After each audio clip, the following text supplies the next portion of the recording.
В мире бокса существует своя иерархия страха. Большинство боится сокрушительной мощи, способной выключить свет в одно мгновение.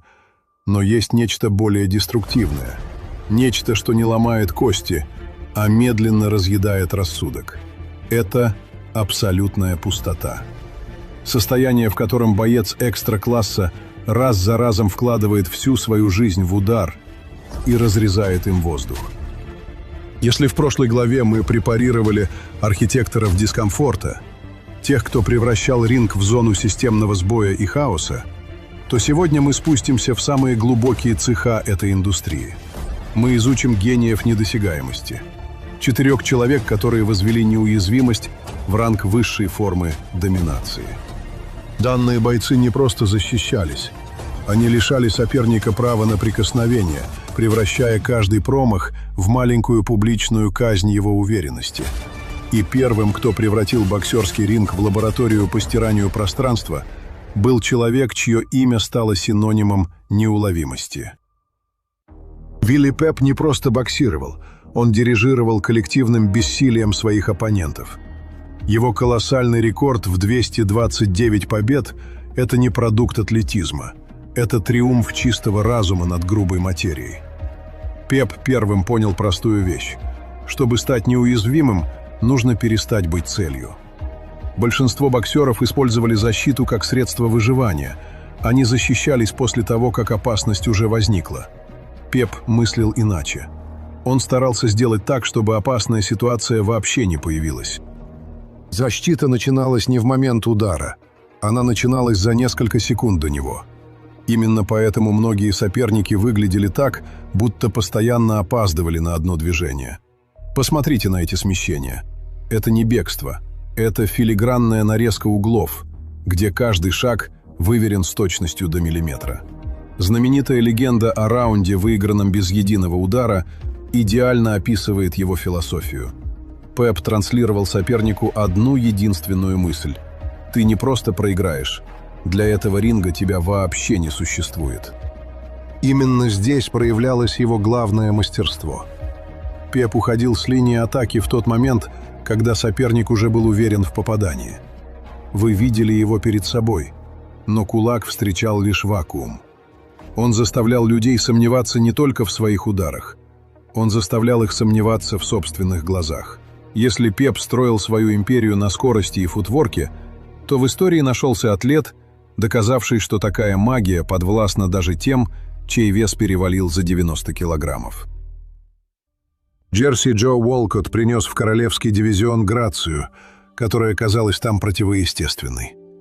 Он пугал не мощью, он пугал своей расслабленностью в шаге от пропасти. Уолкотт превратил защиту в изощренную форму провокации. Большинство тяжеловесов старались выглядеть опасными. Уолкотт выглядел спокойным. И именно это спокойствие раздражало соперников сильнее любого удара. Его знаменитая прогулка, этот надменный разворот спиной к агрессору, была не просто финтом. Это был психологический капкан. Театр одного актера, где сценарием выступала ярость соперника. Он позволял человеку поверить, что тот контролирует ситуацию, позволял почувствовать уверенность, позволял начать атаку. И только потом показывал, кто на самом деле управляет происходящим. В тяжелом весе, где цена промаха – литры выжженного кислорода, Уолкотт заставлял гигантов вымахиваться в пустоту, пока их движения не становились медленными и предсказуемыми. Он манипулировал дистанцией так, словно между ним и оппонентом была натянута невидимая нить. И каждый раз дергал ее именно тогда, когда нужно. Если Пеп заставлял соперника преследовать призрак, то Уолкотт заставлял его добровольно идти в ловушку. Но если Уолкотт играл свою роль театрально, используя финты и смену ритма, то следующий герой нашего списка обладал чем-то, что многие считали необъяснимым. Уилфред Бенитес лишил защитный стиль последних капель человеческого объяснения. Его прозвище «Радар» было не рекламным образом. Это была попытка объяснить необъяснимое. Уже в юном возрасте тренеры замечали странную особенность. Бенитес реагировал не на сам удар. Он реагировал на подготовку к удару, будто видел опасность немного раньше остальных. Его нервная система работала с точностью, которую многие соперники считали невозможной. Бенитес мог стоять у канатов, опустив руки на бедра, и позволять лучшим панчерам эпохи расстреливать свою голову в упор. И ни один удар не достигал цели. Это был террор спокойствия. В его взгляде не было напряжения, только холодное считывание малейших сигналов опасности. Со стороны это выглядело почти несправедливо. Один человек рисковал, другой будто заранее знал результат каждой атаки. Если Пеп исчезал за счет ног, то Бенитес исчезал, оставаясь на месте. Он смещал голову на дюйм. Ровно настолько, чтобы кожа перчатки лишь почувствовала тепло его лица, но не нанесла урон. Это был минимализм высшей пробы. Минимализм, лишавший соперника веры в собственные рефлексы. Со временем проблема становилась уже не физической, она становилась психологической. Человек переставал доверять самому себе, а для бойца это начало поражения еще до финального гонга.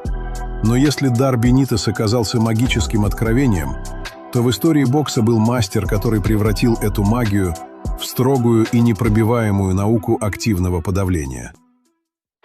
Луис Мануэль Родригес, Эль Феномено, завершает нашу четверку как самый совершенный механизм этой индустрии. В отличие от танцев Пепа или магии Бенитеса, защита Родригеса была монолитной и активной. Она была вшита в его атаку настолько плотно, что между ними не оставалось швов. Большинство мастеров защиты предпочитали сначала обезопасить себя. Родригес предпочитал сразу контролировать бой. Он не разделял атаку и оборону. Для него это была единая система. Родригес не просто уклонялся, он создавал вокруг себя мертвую зону, находясь в самом центре боя. Работа плечами, умение смягчать удары в инсайде и филигранный тайминг превратили Родригеса в кошмар для великого Эмиля Гриффита. Это была защита как инструмент физического и морального истощения. Именно это делало его настолько неудобным. Чем плотнее становился бой, тем увереннее чувствовал себя Родригес. Там, где другие начинали нервничать, он сохранял полный контроль. Вы бьете в блок, вы попадаете в плечо, вы режете воздух, а в ответ получаете сухую, математически выверенную серию. Родригес доказал, что гений недосягаемости – это не всегда тот, кто ускользает. Иногда это тот, кто остается прямо перед вами. Кого вы видите, кого вы пытаетесь достать, но по-настоящему коснуться так и не можете. Это тот, кто способен стоять в самом центре шторма и выглядеть так, будто дождь идет для кого-то другого. Пеп, Уолкотт, Бенитес и Родригес оставили после себя необычное наследие. Они доказали одну простую вещь. Высшая форма власти на ринге – не способность ударить, а способность остаться недосягаемым. Чья версия недосягаемости кажется вам наиболее совершенной? Пишите свое мнение в комментариях. С вами был канал Стира Спорт. До встречи в ринге.